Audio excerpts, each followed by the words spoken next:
what greater challenge could there be in leadership than to take over the reins of a company which has been around for 120 odd years, 130 now, to follow one of the most admired chief executives probably of the modern age.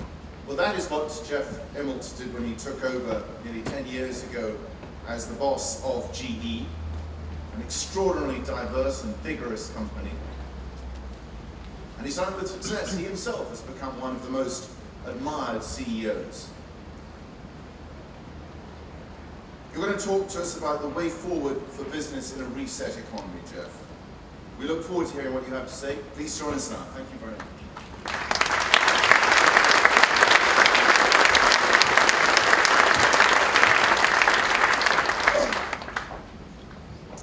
Thank you, Charles. Good morning. It's a great pleasure and honor for me to be here this morning. First and foremost, I'd like to say to the MBA graduates and graduates that I think will get their diploma later this week.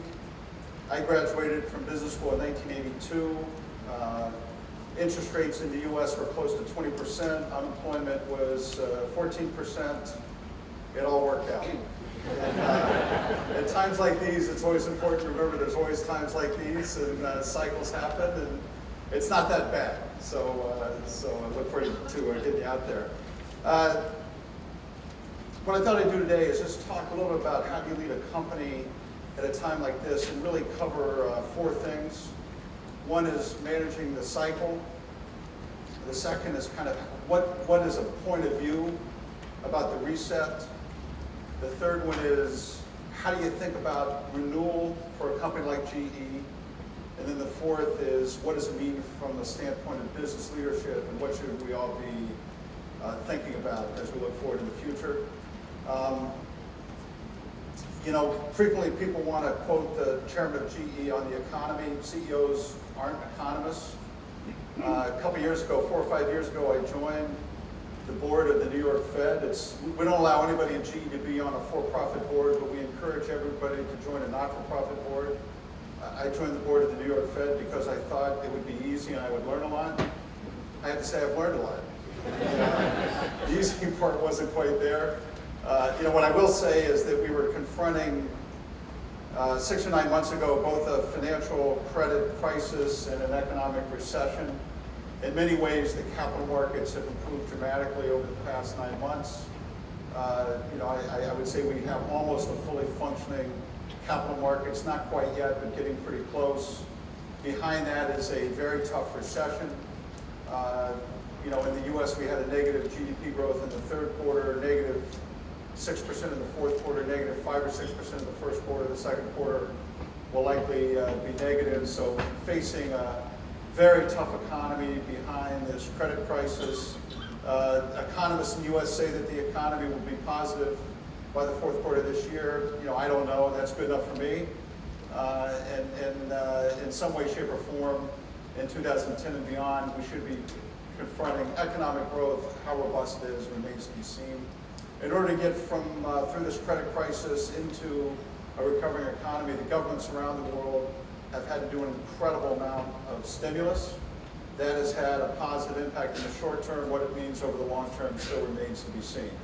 But we've had probably in excess of $2 trillion of stimulus spending, of pure outflows, in addition to relatively large deficits that the governments have run to get us through this process. So that's where we stand in June of 2009, looking forward in the future. So what does a CEO of a company like GE or any company had to do as you get through this? The first one is just managing a crisis. And that's, clearly what had been evolving for several years. But if you're running any company or any company that had a presence in financial services, the day Lehman Brothers went bankrupt, things got exciting. And so you really had to drive a company on a couple fronts. The first one is cash. Preserving cash and making sure that absolute balance sheet strength is incredibly important. Moving with speed. Through this crisis, there's no such thing as a quarterly meeting anymore. Weekly meetings became daily meetings. monthly meetings became weekly meetings, and the ability to move quickly on cost, on structure, on adjusting is important for any company as you manage through this crisis.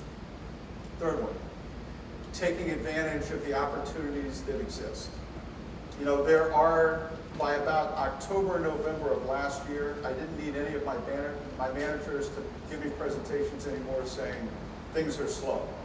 I had kind of gotten that by that point. You know, what you wanted to do was to start saying, okay, where does the business exist? How can you move quickly to access that? About 2 weeks ago in the Paris Air Show, which was a big show for GE, given our presence in commercial aviation, we had the biggest show in the history of our company. We took more orders, announced more orders than any other time. You know why? Because we won with airlines in the Middle East, we won with airlines in South America. We went where there was money as a company and adjusted very quickly to do that. We kept executing our strategy, whether it was in globalization, technology, and through the crisis, I think it's really important to keep executing on a long-term strategy. And then the fifth thing is we communicated constantly as we went through the crisis, both inside and outside the company. Getting through that is incredibly important, and increasing the technology and the ways that you access your employee base, your investor base, is the way you get through a crisis like that. Now, you know, what I would say is that in my career, you're going to go through an economic cycle about every 10 years. I joined GE in 1982, that was a downturn. There was a downturn in the late 80s. There was a recession in 1990, 1991. There was an Asian crisis in 1997. The dot-com bubble was in 2000 and 2001. 9/11 created an issue in the late 2001. Now we have the credit crisis in 2007, 2008. Every 10 years or so, you're going to go through an economic cycle that CEOs and business leaders have to manage their way through. We think it's more than that. You know, in other words, we think every generation, maybe every 50 years, you get a permanent reset under which the future has to be judged, that you have to think about more permanent strategies. And so in some ways, in the GE context, I kind of view most of the cyclical management, most of the things I can do as a leader are really in place today. You know, in other words, we faced the cycle, we took action, it was decisive, we made the choices. You know, the earnings for the company in 2008 were the third highest in the history of GE. We're generating strong industrial cash flow. That's the crisis management. I'm not saying it's easy, but I feel more or less like we've got that behind us, number one. So then, what's the future going to be? And I think it's really important for every management team, every board, to have a real point of view about what do you think the next 5 or 10 or 20 years are really going to be like. Because we are going to come through this crisis in many ways permanently changed as a global economy. So our management team and our board, I'm not saying we're right. We ask a lot of people, we bring outsiders in to try to assess it. But here's a couple things I would say about the broad economy that are going to be true coming through this. The first one's obvious. Financial service industry is probably in my lifetime not going to be the same. You're going to get more regulation. You're going to have higher demands on capital. There's going to be a competitive landscape that changes. I think it's hard to tell exactly what. There's either going to be fewer bigger players or more smaller players, but the landscape of the industry is going to be broadly changed. And so in some way, shape, or form, financial services industry is going to be restructured and changed. Next aspect. The government has moved in next door, and they're not leaving. Whether you're in the US, or Europe, or Japan, or China, or Brazil, or Saudi Arabia, or Peru, or Mexico, or Scandinavia, any place. The era of government having more connectivity, having higher expectations, being more involved in day-to-day life is upon us. Now, I'm a lifelong Republican. I'm not saying this at all for any political standard bearer or anything like that. I think business leaders have to be pragmatic. I'm just describing the way I think we have to plan on the future being. What else is going on that's going to probably impact everybody's business in this world? Well, the U.S. consumer for probably 25 years consumed about 6% more than they earn. About 6% more than they earn for 25 years. That buys a lot of growth. You know, that buys a lot of growth. Just in the last several months, the savings rate is now up to 6.8% and will likely go higher. So I would say that the U.S. consumer has probably through this crisis gone from being a strong debtor to being a stronger saver. That's probably not a bad thing, but that's going to have an impact on the way the global economy works. What else is going on? I would say globalization has been reoriented. GE's a global company. You know, we're almost 60% of revenues outside the United States, more than half our people outside the United States. We are a global company. And if you went to a presentation, let's say a decade ago, inside GE on globalization, you would say, okay, here's my business in Europe, here's my business in Japan, and here's rest of the world, ROW, lumped in to the whole scope. Today, if you went, you'd say, okay, here's our business in resource-rich parts of the world. In other words, we segment countries that are deep in resources, Russia, the Middle East, Brazil, Canada, Australia. They have a set of strategies that very much fit the GE view of the future. Here's the strategy in China and India, Asia. Consumers in Asia spending more. Incredibly important perspective on, you know, Asian economies. And then rest of the world. I'm just kidding. You know, in other words, then Europe and Japan and other things. But, you know, a global business and global segmentation is just largely reordered in terms of where, you know, what goes on.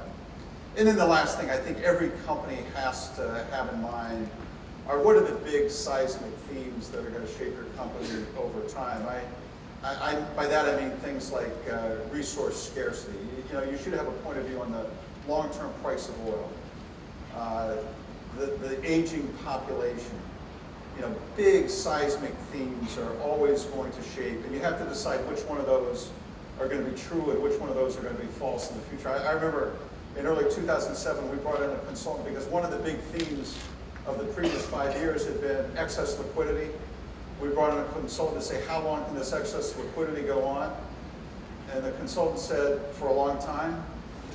So some of these you have to test all the time about which are true or which are false. But many times our companies are shaped by these big seismic themes. So those are the things in the GE boardroom and the GE management team.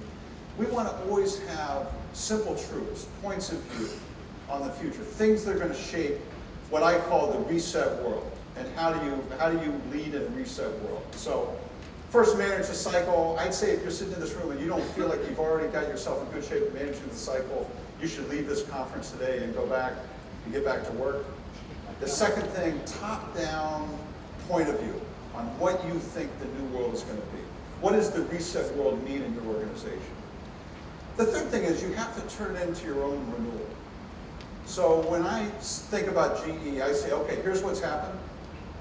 Here's our point of view. And what does it mean for renewal? What does it mean for a company? What are the levers we want to pull, and what are the things that we want to make sure we're good at? And it starts to me with spending more in R&D, more in innovation. We will spend more in this downturn than we did last year. We will launch more products in the next 2 years than at any time in the history of the company. We're going to have more products at more price points. We just look at this as a great opportunity, not just using GE resources, but also tying into some of the public programs that foster innovation and foster R&D. So we've launched home health, we've launched sodium batteries, we've launched a whole series of energy and healthcare innovations through this cycle. And I just think if you're a company and you think you're going to get economic tailwind, good for you. But a better headset will be that you're going to have more products at more price points, that you're going to have to flood the markets with technology and innovation, and that's going to be more important tomorrow than it was yesterday. And so our whole principle with running the company starts with more investment in technology, more R&D, and being on the leading edge in the industries we're in. Second part of our renewal is to really own two big themes. One is clean energy, green technology, what we call eco-imagination. The other one is affordable healthcare, what we call health imagination. GE is a $45 billion energy player, we're a $20 billion healthcare player. We think the themes of affordable energy or affordable healthcare and clean energy are these two big seismic themes of the 21st century, and we want to be right in front. And this is a combination of technology spending, it's a combination of working with our customers on a global basis, it's a combination of really working on public policy, but we want to be in the front of these large seismic themes, and that's a big part of our renewal. The third thing is we want to be good at making things. I just think that companies and countries have to look at their own capability, and for us to be competitive over the long term in every corner of the world, this is a company that has to be good at making things, has to be good at software development, has to have this incredible maniacal focus on being the most competitive company in the world. And I would say in some cases as a company we've outsourced too much, and I think in some cases countries have outsourced too much. And our ability to know our supply chain, to run a low-cost supply chain in every corner of the world is very important in our renewal. It's very important in winning in a reset world. If you ever hope to be a long-term player in China and India and not get left behind, you better make sure that your supply chain can compete in China and India over the long term. So we want to be very good at supply chain and making things. Fourth point about our renewal is we want to embrace the notion of public-private partnerships.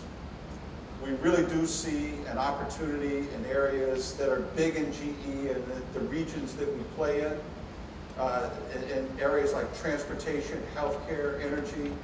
We think that the ability to be a long-term competitor in public-private partnerships is going to be something that's going to shape the company going forward. And that is, whether it's US or Europe, going to be important. You think about what Europe has done over the past decade. Europe is the leader in renewable energy. It was the first that got to 10% renewable by 2010, now setting a goal of 20% renewable by 2020. In the next decade in Europe is going to be offshore wind, coal gasification, potential renewable for nuclear industry, for the nuclear industry, big waste to energy programs. All of those in some way are going to marry company innovation with government programs on tariff rates or direct R&D spending. And it's very important for companies like GE to be involved in those activities. So when I think about a company renewal, I think about great impetus on technology, winning big in clean tech and affordable healthcare, being a company that's good at making things, engaging, not fighting public-private partnership. And the last thing that I would say, and I don't mean this in a soft way, I mean this in a tough way, being a good citizen. I just think to be a good company or to be a good business leader at this moment in time, you have to be a good citizen. Now, you know, in normal times I talk about corporate social responsibility.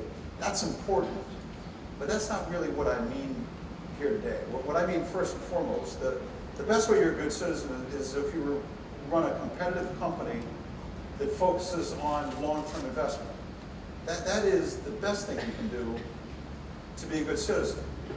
It also means that companies have to care about education in countries around the world. It means that we have to be more overt in terms of working on our supply chain, working on small and medium enterprises, making sure that our financial service businesses are well positioned to help lead that change. I think at the same time, you know, look, my generation of American CEOs could basically do almost anything we wanted to as we grew our companies on a global basis. And you know what? The world is our future. You know, GE's future is going to be in Brazil, and China, in the Nordic region, and Russia, and India. That is the future for GE, and I would never back away from that. But I think American CEOs still have a responsibility for the competitiveness of their own country. And we still have a responsibility that says in the places where we participate, whether it's the UK or the United States or France or other places, we have some responsibility to make sure that we are investing in competitiveness, that many of these places can still be export countries in the future, and that that's an important part of the renewal of our company and where we're focused in the future as well. So, cycle's done, point of view on the future. In GE, the renewal is about technology. It's about owning big themes, about a company that makes things. And GE Capital knows how to finance industrial companies that also know how to make things. It's about public-private partnership, and it's about business leadership that also knows how to be a good citizen. Fourth topic, what does it mean to be a good business leader in the 21st century? My answer to that is I'm not really sure. You know, in other words, I'd love to give you a bunch of rote answers, but I would say to you that what we're doing inside our company, which, by the way, invests $1 billion a year in training and has our own college, if you will, that trains our own leaders, we're going through a real process to really reach out to the academic community, to a broader set of stakeholders, and really try to figure out what's it going to mean to be a great company, having great business leadership in this generation. Now, certain fundamentals are always going to be true. People need to learn, people need to execute, people need to perform, people need to be accountable. These were things that were true in 1950, in 1980, in 2009, and they're always going to be true. But I think there are going to be different skill sets. Adaptability, rapid adaptability is going to be a real trait of what good leaders are going to be like in this generation. Leaders that know how to connect with partners and stakeholders are going to be very important in this generation. People who embrace uncertainty.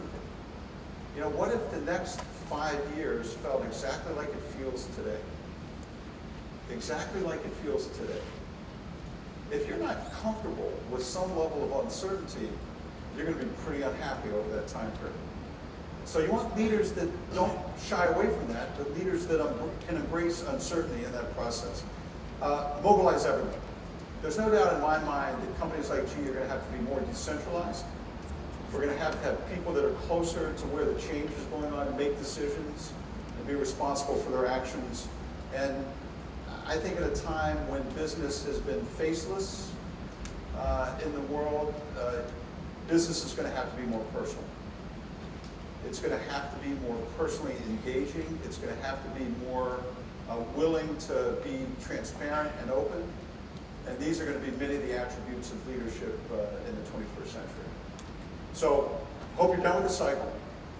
We have a real point of view on what the reset world is like. We've got a set of things that we're using to drive a renewal at our company that we think are important for the future. 21st century leadership is going to be different. We want to explore what that means and work very hard on what we want the next generation or the current generation of leaders to stand for. The last thing I would say is something that I say inside the company is all of the training, all of the education that London Business School or other business schools in the world or business training have invested in people that work at GE and other companies, all is needed right now. You know, this is the moment in time that all this education was put in place for. Not 2005, not 1998. Those were pretty easy. You know, we didn't need necessarily the whole shebang. Now we do. And so I would say that this has got to be a time when you really are looking forward to recreating the future in an optimistic and realistic way. And all of the training and education and diligence really needs to come forward right now. I'd say, you know, I'm optimistic or in some ways anxious about the future, not because things are so good, but more because I think this is a platform right now where real change can take place. And I'm convinced GE will be a better company coming through this, but not without taking strong and decisive actions to change right now. So thanks, and I look forward to joining the panel. Thank you very much.